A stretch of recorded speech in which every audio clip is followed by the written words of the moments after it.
Hello students, स्वागत है आप सभी का आज के इस सेशन में। आज हम क्लास 9th की हिंदी की पाठ्यपुस्तक गंगा पे चर्चा करने वाले हैं और उसमें आज हम काव्य खंड को कवर करेंगे। काव्य वाले भाग में हम रैदास पर चर्चा करने वाले हैं। आप सभी को पता है कि हिंदी को हम 3 भागों में बांट कर पढ़ते हैं। पहला पद गद्यांश, दूसरा काव्यांश या पद्यांश और तीसरा व्याकरण का होता है। तो इसमें आज हम काव्य वाले पार्ट को कवर करेंगे और काव्यांश का पहला चैप्टर है रैदास के पद। रैदास आपकी पाठ्यपुस्तक का ये अध्याय नंबर 8 है, 8वां अध्याय है और काव्य से देखा जाए तो ये पहला चैप्टर है। तो चलिए हम अपने सेशन को स्टार्ट करते हैं। तो आप देखो कि रैदास के इस पद में भक्ति और समर्पण की गाथा को बताया गया है। इसमें रैदास जी ने ईश्वर के प्रति अपनी भक्ति को, अपने विश्वास को, अपने निष्ठा को प्रकट किया है। तो आज हम इसको देखेंगे, इनके पदों को पढ़ेंगे। नेक्स्ट स्लाइड पे रैदास जी के पदों को पढ़ने से पहले रैदास जी के बारे में थोड़ी सी इंफॉर्मेशन लेनी आवश्यक है, क्योंकि किसी कवि या लेखक की रचना हमें पढ़ने से पहले उसके बारे में जानना आवश्यक हो जाता है। तो रैदास का ये एक परिचय है काल और जन्म स्थान के बारे में। रैदास जी का जन्म 1388 ईस्वी से 1518 के बीच में ही इनका जन्म काल रहता है। 1388 ईस्वी में इनका जन्म होता है और 1318 ईस्वी में इनकी मृत्यु हो जाती है। रैदास जी का जन्म काशी में, काशी कहाँ है? वाराणसी में है। 15वीं शताब्दी के ये एक संत कवि हैं। यह ध्यान रखना कि रैदास जी एक संत कवि हैं और संतों की कोई एक भाषा नहीं होती। संतों की कोई एक भाषा क्यों नहीं होती? क्योंकि संतों का कोई एक निवास नहीं होता। संतों का एक स्थान से दूसरे स्थान पर आवागमन रहता है, एक स्थान से दूसरे स्थान पर आना जाना रहता है, इसलिए संतों की कोई एक भाषा नहीं होती। मुख्य विचार इनके हैं कि बाह्य आडंबर का खंडन। बाह्य आडंबर का मतलब कि दिखावों पे नहीं रहते, दिखावों पर नहीं जाते, मन की शुद्धता और आंतरिक भक्ति पर इन्होंने जोर दिया है। इनकी रचनाएं रैदास वाणी में संकलित हैं। रैदास जी की रचनाएं रैदास वाणी में संकलित हैं और सिखों का पवित्र ग्रंथ गुरु ग्रंथ साहिब है, उसमें भी इनकी रचनाएं देखने को मिलती हैं। तो चलिए हम अपने नेक्स्ट स्लाइड की ओर बढ़ते हैं और रैदास जी के पदों पर चर्चा करते हैं। ये है रैदास जी का पहला पद। देखिए, ये रैदास जी का पहला पद है। इस पर हम चर्चा करेंगे। जैसा कि मैंने आपको बताया कि काव्य खंड और गद्य खंड 2 भाग होते हैं और एक व्याकरण का होता है। तो काव्यांश को क्या करते हैं कि काव्य को गा कर पढ़ा जाता है, काव्य को गाया जाता है, ये गेय पद होते हैं। तो मैं थोड़ा सा इसको लय में पढ़ने का प्रयास करूंगा, उसके बाद हम इसके कठिन शब्दों को देखेंगे, फिर इसके भावार्थ की ओर बढ़ते हैं। इस पद में अनन्य भक्ति का भाव प्रकट हो रहा है। रैदास जी कह रहे हैं कि अब कैसे छूटे राम रट लागी, अब कैसे छूटे राम रट लागी, प्रभु जी तुम चंदन हम पानी, जाकी अंग अंग बास समानी, प्रभु जी तुम घन बन हम मोरा, जैसे चितवत चंद चकोरा, प्रभु जी तुम दीपक हम बाती, जाकी ज्योति बरै दिन राती, कि प्रभु जी तुम मोती हम धागा, जैसे सोने मिलत सुहागा, प्रभु जी तुम स्वामी हम दासा, ऐसी भक्ति करे रैदासा। ये पद हमने गाने का प्रयास किया, पद को लय में पढ़ने का प्रयास किया। अगले पद को भी इसी लय में हम थोड़ा सा पढ़ लेते हैं, उसके बाद एक एक पदों की चर्चा हम करेंगे। ये दूसरा पद है निष्ठा और विश्वास। निष्ठा और विश्वास का उद्घोष दूसरे पद में है। जैसा कि मैंने बताया कि पहले पद में इन्होंने अनन्य भक्ति को प्रकट किया है और दूसरे पद में अपनी निष्ठा और विश्वास को प्रस्तुत किया है। रैदास जी कहते हैं कि जो तुम तोरियो राम मैं नहीं तोराऊं, तुम सो तोरी कवन सो जोराऊं, तीरथ भरत न करऊं अंदेशा, तुम्हारी चरण कमल एक भरोसा, जह जह जाओ तुम्हारी पूजा, तुम सा देव और नहीं दूजा, मैं अपनों मन हरि सो जोराऊं, हरि सो जोरी सबन सो तोराऊं, सब ही पहर तुम्हारी आशा, मन क्रम बचन कह रे दासा, मन क्रम बचन कह रे दासा। आई थिंक हमने इस पद को पढ़ा, आपको अच्छा लगा होगा।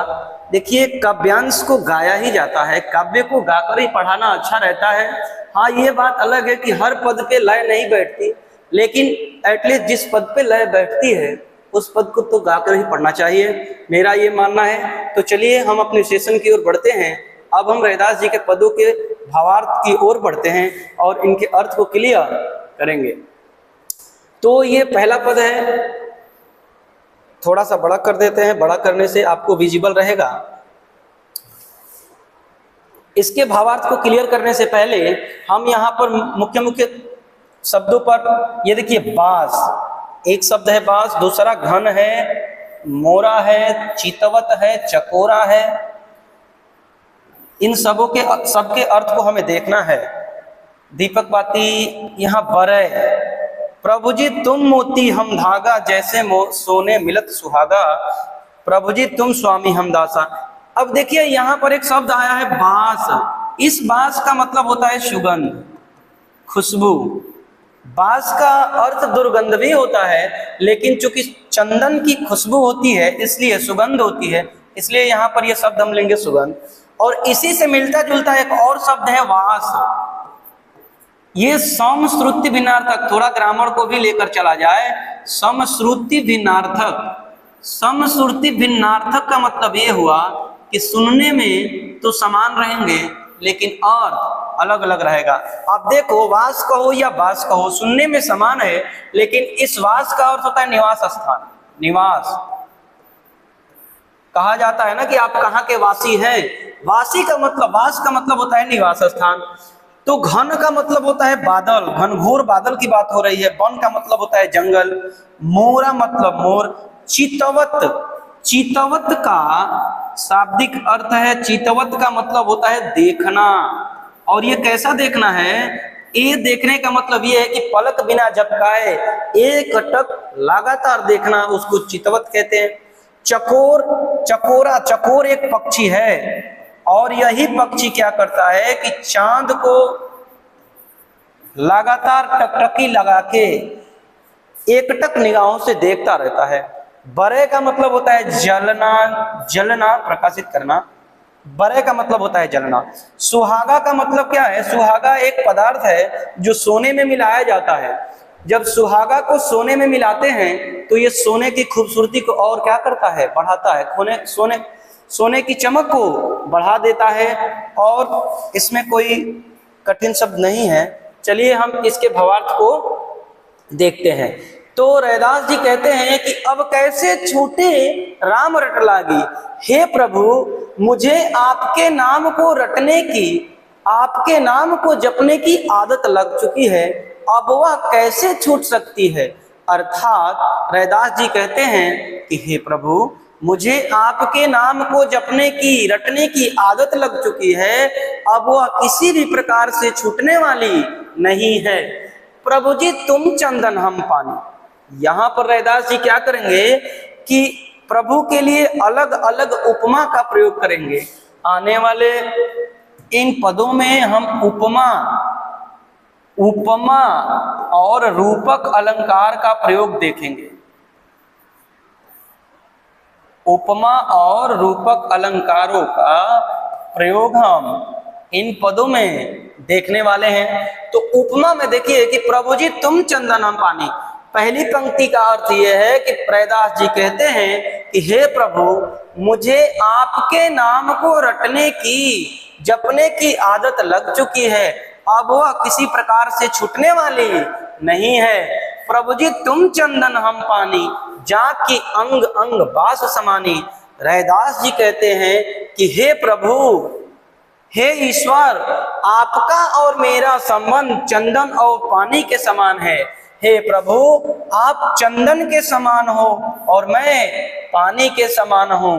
जिस प्रकार चंदन में पानी को मिलाने पर या पानी में चंदन को मिलाने पर पानी का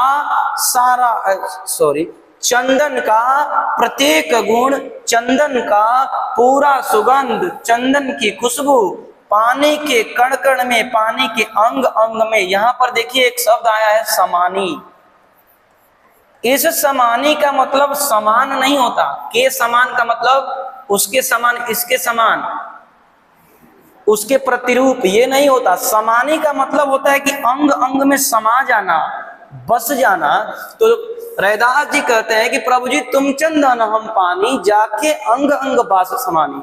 हे प्रभु आप चंदन के समान हो और मैं पानी के समान हूं। जिस प्रकार चंदन को पानी में मिलाने पर चंदन के सारे गुण, चंदन की खुशबू पानी के कण-कण में समा जाती है, बस जाती है, उसी प्रकार आपका नाम जपने से, आपका नाम जपने मात्र से आपके कुछ गुण, आपकी कुछ अच्छाइयां मेरे अंदर भी देखने को मिल रही हैं। तो आप बस इसका अर्थ इतना कहेंगे, पहली पंक्ति का अर्थ क्लियर है। दूसरी पंक्ति का अर्थ कि रैदास जी कहते हैं कि हे प्रभु हमारा और आपका संबंध चंदन और पानी के समान है।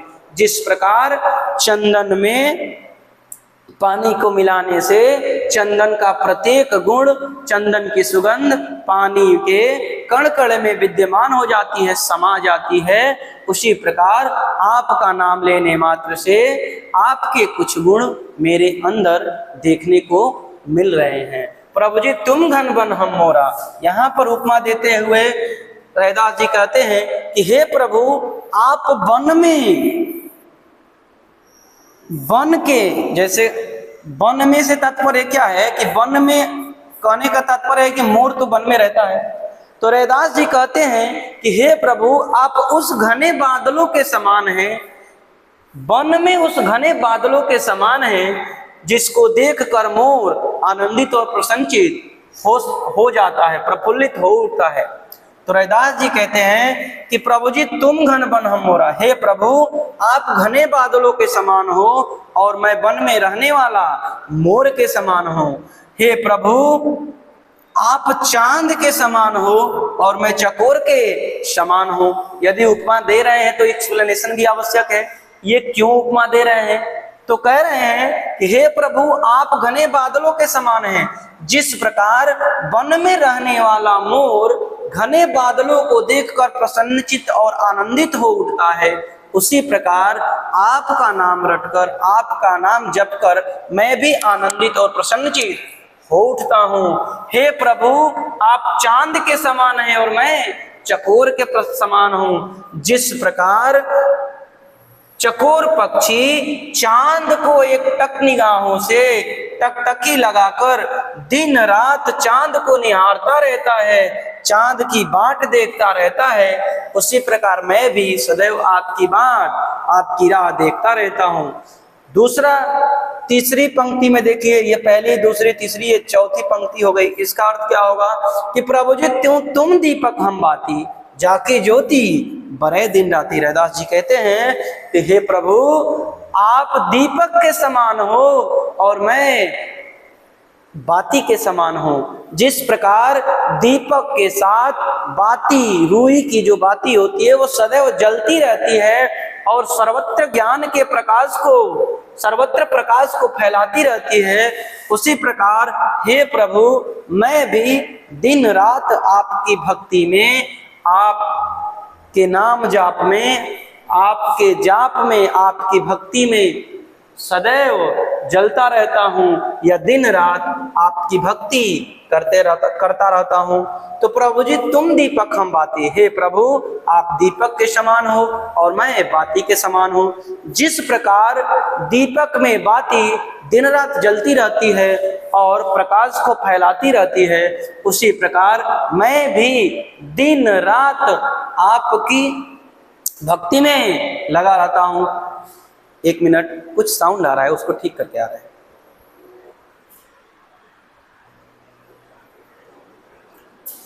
एक्चुअली कुछ कंस्ट्रक्शन का काम चल रहा है, तो वो ड्रिल मशीन की आवाज आ रही थी।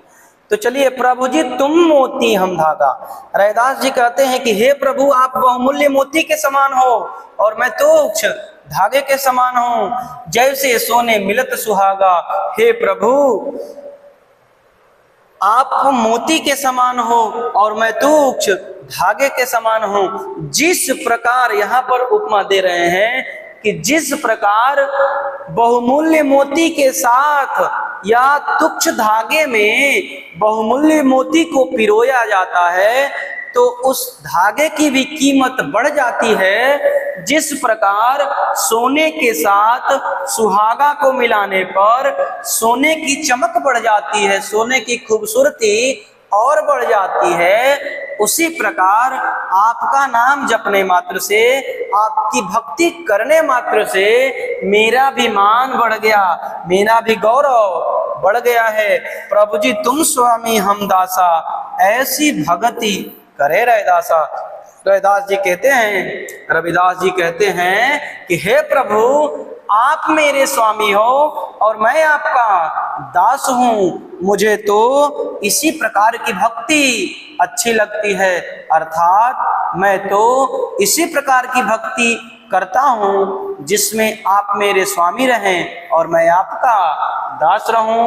रैदास प्रभु राम के प्रति अपने गहरे और अविभाज्य संबंध को विभिन्न उपमाओं से व्यक्त करते हैं। जैसा कि मैंने आपको बताया कि इस पद में उपमा अलंकार का प्रयोग है। रैदास जी अपना और प्रभु का संबंध इससे स्थापित कर रहे हैं। अब हम अगले पद की ओर बढ़ेंगे।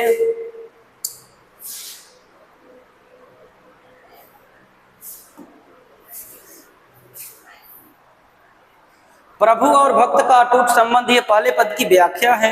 चंदन पानी, घन वन, घन मोरा, दीपक बाती, स्वामी और दास, इस बात की चर्चा हो चुकी है। यहाँ पर आपको एक फिगर लगाया गया है जिसमें मोती है, धागा है, मोर है, दीपक है और बाती है। तो चलिए हम दूसरे पद की ओर बढ़ते हैं और दूसरा पद देखते हैं।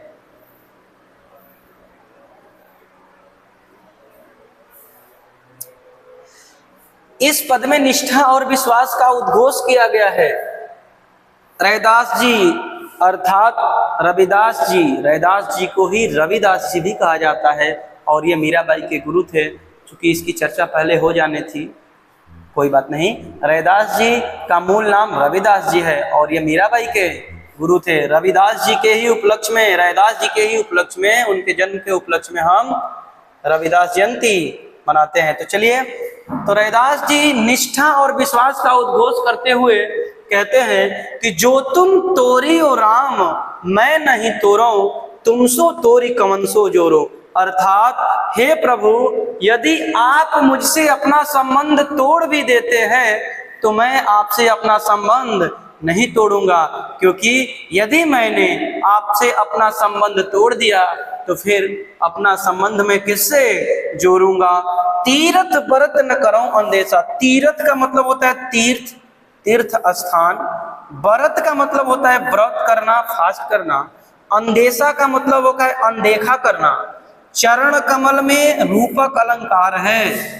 चरण कमल, यहाँ चरण की तुलना कमल से नहीं की गई है, यहाँ पर चरण को ही कमल बता दिया गया है, इसलिए चरण कमल में कौन सा अलंकार? रूपक अलंकार। तो हे प्रभु, यदि आप मुझसे अपना संबंध तोड़ भी देते हैं तो मैं आपसे अपना संबंध नहीं तोड़ सकता, क्योंकि यदि मैंने आपसे अपना संबंध तोड़ दिया तो फिर अपना संबंध किससे जोड़ूंगा? अर्थात आपके सिवा मेरा कोई और नहीं है।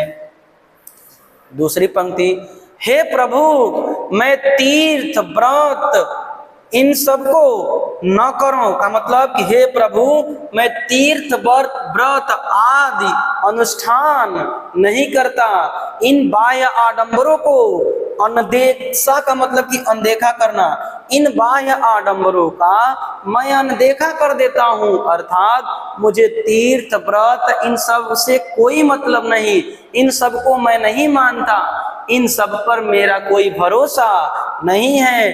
तुम्हारे चरण कमल एक भरोसा, मुझे तो एकमात्र आपके चरण कमलों पर ही भरोसा है। नेक्स्ट पंक्ति, जहाँ जहाँ जाओ तुम्हारी पूजा, तुम सा देव और नहीं दूजा। रविदास जी अर्थात रैदास जी कहते हैं कि हे प्रभु, मैं संसार में जहाँ भी जाता हूँ वहां पर एकमात्र आपकी ही पूजा होती है, अर्थात आप सर्वत्र विद्यमान हैं। मैं जहां भी जाता हूं वहां पर आपकी ही पूजा होती है, आपके समान कोई दूसरा देवता नहीं है। मैं अपनो मन हरिशो जोरो, हरिशो जोरी सबन से तोरो। हरि, यहाँ पर एक शब्द आया है हरि। हरि का मतलब होता है विष्णु, ईश्वर, बंदर। हरि के अनेक, ये अनेकार्थी शब्द है, यहाँ पर हरि का मतलब ईश्वर से है। तो मैं अपनो मन हरिशो जोरो, हरिशो जोरी सबन से तोरो।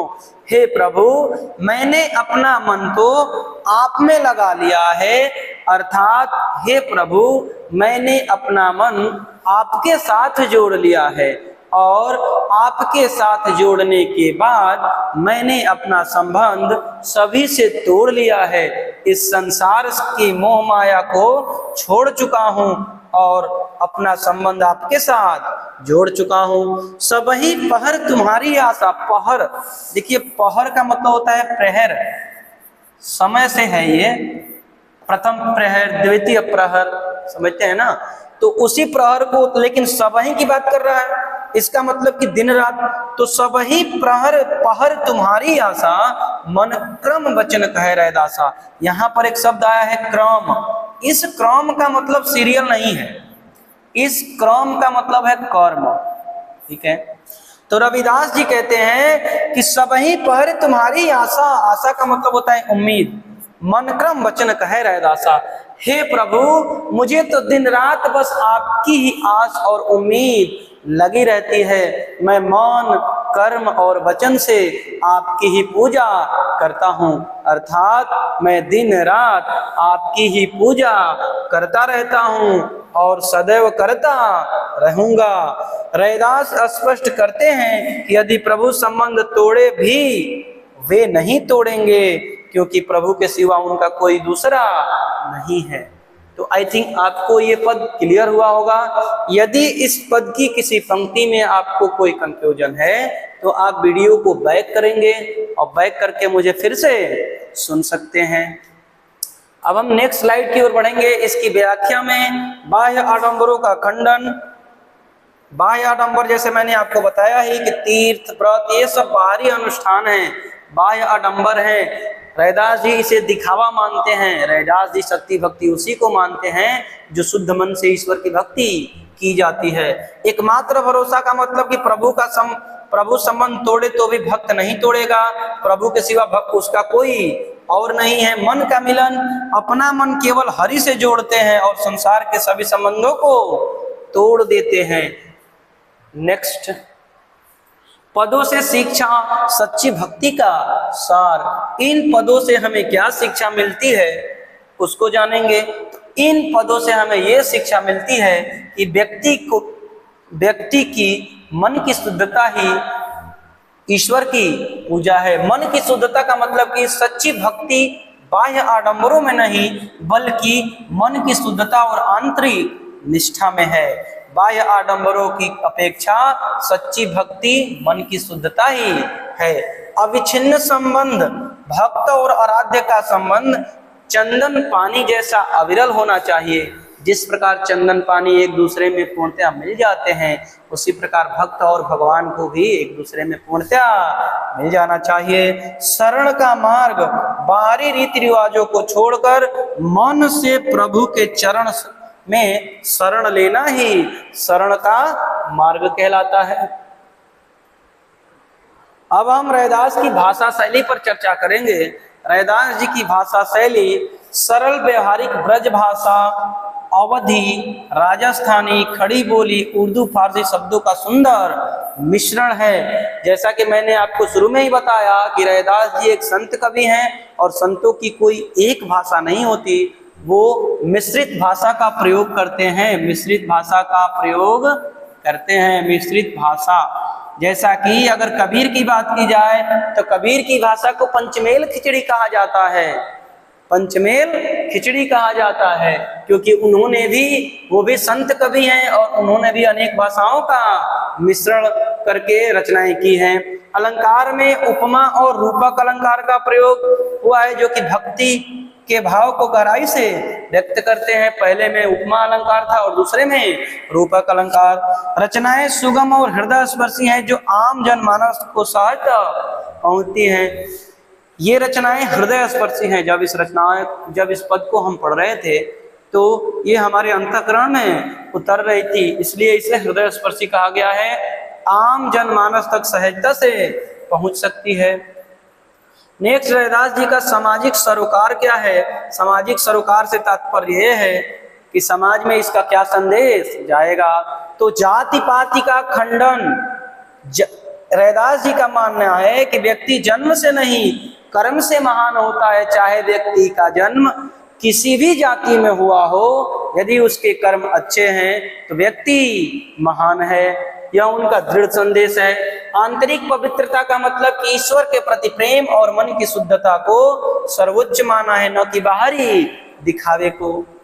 सामाजिक सुधार, उनकी शिक्षाएं समाज में सुधार और समरसता की प्रेरणा देती है। समरस का मतलब होता है कि एक समान होना, एक समान रस को समरस कहते हैं, एक समान समानता फैलाना। रैदास के पद कालातीत संदेश का मतलब ये हुआ कि आने वाले समय में इस पद से हम क्या संदेश दे सकते हैं। तो भक्ति, सच्चा ईश्वर प्रेम आडंबरों से परे है। मन से जोड़ने का मतलब यह है कि ईश्वर को अपने मन से जोड़िए, तीर्थ व्रत इन बाह्य आडंबरों में नहीं पड़िए। समर्पण, प्रभु के चरणों में पूर्ण समर्पण ही मुक्ति का मार्ग है। समानता, सभी मनुष्य समान है, यह संदेश आज भी प्रासंगिक है। रैदास जी का कहना है कि इस संसार के प्रत्येक व्यक्ति एक समान है। याद रखें, रैदास की कविताएं हमें सिखाती हैं कि प्रेम और समरसता का समाज ही सच्चा समाज है। सॉरी। तो आई थिंक आपको ये पद क्लियर हुआ होगा। हमने इस पद को बहुत ही आराम से पढ़ा, हमने इस पद को गा कर पढ़ा, हमने ये प्रयास किया, हर प्रकार से हमने ऐसा प्रयास किया कि इस पद का संपूर्ण अर्थ आपको क्लियर हो जाए। और रैदास जी की जो लास्ट में संदेश हैं, रैदास जी इस पद के माध्यम से जो बताना चाहते हैं, उम्मीद करते हैं कि आने वाले समय में अपने जीवन में हम इनका अनुसरण करेंगे और रैदास जी के इस पद को सार्थक बनाएंगे। इसी के साथ आज का हमारा ये सेशन समाप्त होता है। धन्यवाद।